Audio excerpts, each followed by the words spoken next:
What's the right age to conceive? बहुत सारे लोग ये जानना चाहते हैं कि सही एज क्या है अपनी फैमिली प्लानिंग को स्टार्ट करने के लिए। अगर ये आपका क्वेश्चन भी है तो आइए जानते हैं इस वीडियो में इसका आंसर। नमस्ते, this is Priyanka Abhijeet. Welcome to new episode of 360 degrees happiness, जहाँ पे आप अपने लाइफ के हर एक एस्पेक्ट में कैसे राइज और शाइन कर सकती हैं, हम इसके बारे में बात करते हैं। और आज हम हेल्थ सेक्शन के अंदर लेके आए हैं what is the right age to conceive. कुछ फैक्टर्स जो आपको ध्यान रखने हैं वाइल कंसिडरिंग दिस। लेकिन सबसे पहले एक इम्पॉर्टेंट पॉइंट जो आपको याद रखना है कि there is not one right age for conception. बहुत सारी चीज़ें हैं जो आपको कंसिडर करनी है when you are taking this decision. But कुछ factors which I want to highlight here, which you must definitely include in while taking the decisions. First and most important, biological clock. Biological clock is ticking, ये बहुत common word है, जो sentence है जो हमने सुना है। What does it really mean?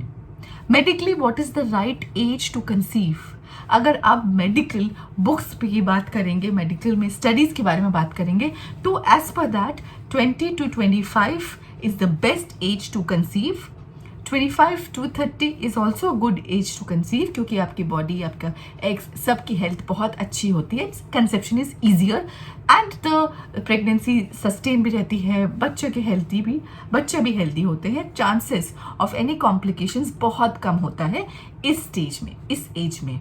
पर शायद आप फाइनेंशियली, करियर के एस्पेक्ट से इतने ज़्यादा सेटल नहीं हो, तो ये एक आपको फैक्टर भी करना है एंड इस फैक्टर को भी आपको कंसिडर करना चाहिए।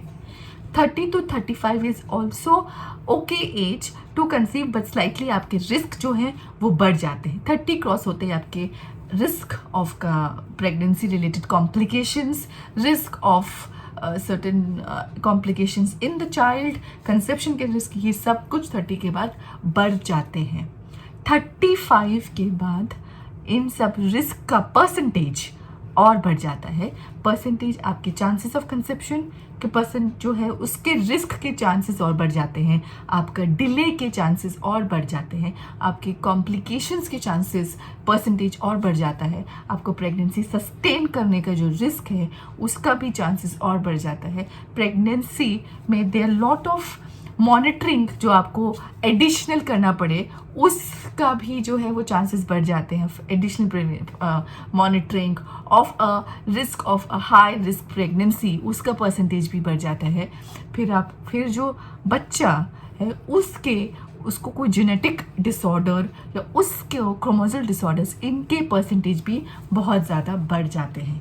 Again these are just the percentage, just the chances, the probability कि ये सब कुछ बढ़ सकता है। नॉट नेसेसरी ये हर किसी के साथ हो, इसका सिर्फ रिस्क बढ़ जाता है और कंसीव करने का डिले के चांसेस बढ़ जाते हैं। अगेन नॉट नेसेसरी ये सबके साथ हो। तो बायोलॉजिकल क्लॉक को कंसिडर करना बहुत ज़्यादा ज़रूरी है। Second point, your lifestyle. It's important कि आप फैमिली प्लानिंग से पहले एक हेल्दी लाइफस्टाइल जिए। आपका जो रूटीन है वो हेल्दी हो, डाइट आपकी हेल्दी हो, न्यूट्रिशियस फूड आप खाएं, आपके रूटीन में एक्सरसाइजेस हो, वर्कआउट हो, कुछ शायद मेडिटेशन हो, जिससे आप अपने आप को मेंटली आप पीसफुल रख सकें। स्ट्रेस जो है वो आपका मैनेज्ड हो, आपके हार्मोन्स जो है वो कंट्रोल में हो, आपकी डाइट में, आपकी लाइफस्टाइल में सिगरेट, टोबैको, अल्कोहल का कंजम्पशन एकदम मिनिमल हो या नहीं हो, बिकॉज इन सब से भी रिस्क के चांसेस बहुत ज़्यादा बढ़ जाते हैं। तो इट्स इम्पॉर्टेंट कि आप जब फैमिली प्लानिंग स्टार्ट करें उससे पहले आप अपने लाइफस्टाइल को चेक करें और अपने लाइफस्टाइल को हेल्दी बनाएं। Third point, emotional readiness. एक बहुत बड़ा डिसीजन है इस दुनिया में एक बच्चे को लेके आना एक बहुत बड़ी रिस्पॉन्सिबिलिटी है। बहुत ज़रूरी है कि आप और आपका पार्टनर इमोशनली रेडी हो to take up this responsibility. You need to be in a happier space. You need to be emotionally, mentally, physically very fit to welcome a new child in this world. तो आपकी emotional readiness होना बहुत ज़रूरी है। अपने आप पे अपना आप चेक करें, अपने आप का कंट्रोल करें, अपनी लाइफ का, अपने आप को इन अ बेटर स्पेस में रखिए, अपने इमोशंस को कंट्रोल करें एंड समझें कि आप किस स्टेट में हैं। अगर आपको स्ट्रेस, एंजाइटी, डिप्रेशन, नेगेटिविटी, इन सब की प्रॉब्लम है तो पहले इन प्रॉब्लम्स को मैनेज करें, इनका आप सोल्यूशन लें। आप मेडिकल एडवाइस भी ले सकते हैं, क्योंकि ये दिस नॉट ओनली ये आपके कंसीव करने के चांसेस को रिड्यूस करेगा, आपके कॉम्प्लिकेशंस को बढ़ाएगा, लेकिन बाद में जब बच्चा भी आएगा तो आपकी लाइफ में और डिफ़िकल्ट होगा with these complications to manage the child. So अगर इसमें से आप किसी चीज़ में भी प्रॉब्लम्स हैं तो आप इसको ज़रूर सबसे पहले मेडिकल असिस्टेंस लें चाहिए तो, पर आप इसको कंट्रोल में लें। 4th point, fertilisation options. बहुत ज़रूरी है कि आप अवेयर हो और एक इन्फॉर्म्ड डिसीजन ले कि अगर आप अपनी प्रेगनेंसी डिले करते हैं तो आपके पास क्या क्या ऑप्शंस बचते हैं। आप अपने डॉक्टर के साथ बैठ के आप और अपने पार्टनर अपनी पूरी मेडिकल स्क्रीनिंग कराएं कि कहीं आपके कोई मेडिकल ऐसी हिस्ट्री तो नहीं, कोई पर्टिकुलर आप लोग का ऐसा केस तो नहीं जिसकी वजह से आपके रिस्क के चांसेस बढ़ जाते हैं, risk of delay in conception in pregnancy, या आपकी प्रेगनेंसी को सस्टेन करने में, या बाद में बच्चे को कोई और जेनेटिक डिसऑर्डर होने के कहीं रिस्क के चांसेस तो नहीं बढ़ जाते। अगर ऐसा है तो अपने डॉक्टर से समझ के पूछ के अपनी पूरी स्क्रीनिंग कराएं और डॉक्टर से कंसल्ट करके अपनी राइट एज कब आप प्लान करें ये ज़रूर डिसाइड करें। सो आपकी बहुत सारी अगर मेडिकल कंडीशंस हैं, हिस्ट्रीज हैं, जैसे कि आपका हार्मोनल डिसबैलेंस है, अगर आपको थायराइड का प्रॉब्लम है, पीसीओडी पीसीओएस का प्रॉब्लम है, अगर मेडिकल डिप्रेशन है, तो अपने डॉक्टर के साथ बैठ के उनसे कंसल्ट करके उनकी एडवाइस लेके ही आप अपना प्लानिंग को अपना प्लानिंग का डिसीजन को आगे लें।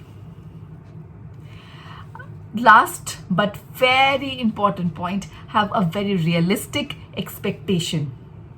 बहुत सारे लोग हैं और मैं खुद उसमें से ऐसी थी कि हम लोग को लगता है कि हम ना अभी अपने करियर में ध्यान दे देंगे, we have full control of life right now, we want to focus on the career, हमें वो एक प्रमोशन मिल जाए, हम वो वहाँ पे राइज कर लें, उसके बाद at the age of 32, 33, well before 35 मैं जो हूँ वो वहाँ पहुँच चुकी होंगी, वो प्रमोशन हो चुका होगा, और इसके बाद I start and planning, and 35 से पहले भाई I will have my baby. Exactly what I also did. पहले पूरा करियर पे फोकस किया, 33, 32 I started planning and I was so confident कि 35 से पहले तो बच्चा हो जाएगा and we'll be risk free. But ज़रूरी नहीं है आप जैसा प्लान करें वैसा ही हो। प्रेगनेंसी, कंसेप्शन एक बहुत रियलिस्टिक आपको अप्रोच रखनी है, एक प्रोसेस है, it could take longer than what you expecting it to be. You never know क्या आपके inherent conditions हैं, आपकी बॉडी कितनी हेल्दी है, या जनरली कितना टाइम लग जाए आपको कंसीव करने में, तो आपको एनफ मार्जिन देना है, उसको कम से कम 2 to 3 years देना है। बिकॉज हम क्या होता है आजकल बहुत सारे लोगों के साथ ये हो रहा है, 32, 33, 34 we start planning to have a baby so that 35 से पहले हमारा बच्चा हो जाए, और वो अगर 1 साल में, 6 months में, 3 months में हम कंसीव नहीं करते हैं तो एक पैनिक बटन दब जाता है and we start running from one medical treatment to another, और वो हमें मेंटली और स्ट्रेस्ड आउट करता है एंड सडनली हम उस विशियस सर्कल में फंस जाते हैं। बिकॉज आप जितने मेंटली स्ट्रेस्ड आउट है आपका उतना कंसेप्शन डिले होता जाता है। सो बहुत रियलिस्टिक अप्रोच रखें, अपने आप को परफेक्ट अच्छा खासा टाइम दें कि ये पीरियड से ये period will be the time when we will plan and try to start a family. एक बहुत ज़्यादा नेक टू नेक टाइमलाइन नहीं दें। Again there is no one size that fit the all, सबके लिए वो साइज नहीं, सबके लिए कोई कॉमन सोल्यूशन नहीं है, but these are the factors you need to keep in mind definitely and have an open discussion with your partner, with your medical, with your doctor, और डिसाइड करें कि फाइनेंशियली, करियर स्टेबिलिटी में, emotionally, mentally, आपके health wise, emotional readiness, when is the right time for you to conceive. You have to arrive to that age with your partner, considering all these factors in your mind. देखिए, एक बात आपको ध्यान में रखनी है कि अगर आप अपनी प्रेगनेंसी डिले करते हैं, which is perfectly fine, that's a discussion which you have to take, decision which you need to take with your partner. आपको अवेयर होना बहुत ज़रूरी है, एक इन्फॉर्म्ड डिसीजन लेना बहुत ज़रूरी है कि अगर आपकी प्रेगनेंसी डिले होती है या कंसेप्शन में प्रॉब्लम होता है तो आपके पास क्या ऑप्शंस बचते हैं, like IVF, IUI, surrogacy. So all these treatments, they have mental, physical, emotional, financial implications. So are you ready for all these? So ये एक इन्फॉर्म डिसीजन लेना है आपको अपने पार्टनर के साथ कि अगर मैं डिले करती हूँ और अगर मुझे ये प्रॉब्लम्स आती हैं तो are we okay to take this risk and are we okay to face all this in future. You have to be ready and figure out आप क्या आपके पास ऑल्टरनेट ऑप्शंस हैं. Like egg fertilization is a very commonly use option now कि अगर आपको लगता है कि आप अपने अभी आपको you don't want to plan your family now and start planning now और आपको उसको डिले करना है, आप उसको थोड़ा सा लेटर पुश करना चाहते हैं, तो कहीं आप अपने डॉक्टर या मेडिकल एडवाइजर के साथ बात करके आप फिगर आउट कर सकते हैं कि egg fertilization is that the option for you, so that एक अच्छी क्वालिटी का एग आप फर्टिलाइज कर दें, आप रिजर्व करके रख दें, and which can be use at the later stage. So work out on the different options that you have considering your medical condition. Open discussion करें अपने पार्टनर के साथ और इस क्वेश्चन का आपको खुद के अंदर जवाब ढूंढे, factored in all these things that we have discussed here. ज़रूर मुझे कमेंट बॉक्स में लिख के बताएं कि आप ऐसे और कौन से वीडियोस देखना चाहते हैं. I will definitely bring in the answers for you.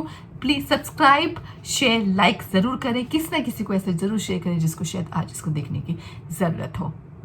Subscribe करें तो बेल नोटिफिकेशन में ज़रूर क्लिक कर दें, सो दैट आपको हर नए वीडियो का जो हर ट्यूसडे, थर्सडे और सैटरडे बाहर पब्लिश होते हैं उनका आपको नोटिफिकेशन मिल सके. Till we meet soon, this is Priyanka Abhijit signing off. All the very best. Love you all. Take care.